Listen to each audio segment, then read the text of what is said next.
tajuk tika tebihan sing horeng tengah wartosan ngajak sholat subuh sasarengan keur mukmin nu hoyong bagja kantunkeun tempat sarena indit ka masjid ka musola ikhlas ridho lillahi ta'ala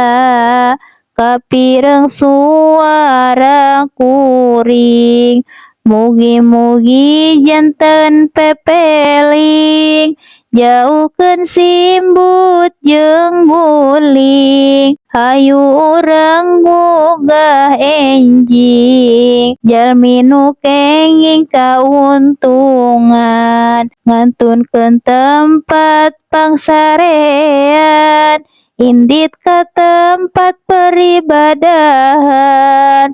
ruku sujud pinuh keimanan sholat subuh jadi ukuran pikeun nguji keimanan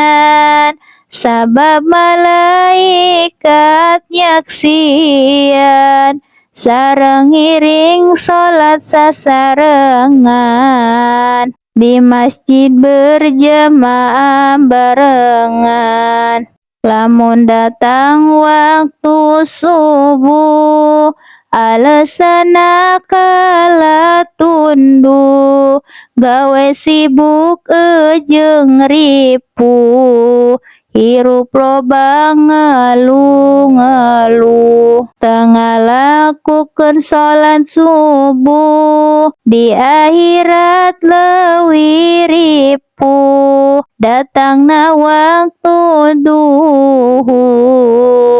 alasan kesang masih ngucur digawe ngagedur-gedur mengpeng henteu keur nganggur henteu ngalakukeun sholat duhur kana nikmat jadi kupur lamun datang waktu asar lain tambah kala sadar kana ibadah dilanggar poho sholatna waktu asar alasana kalah capek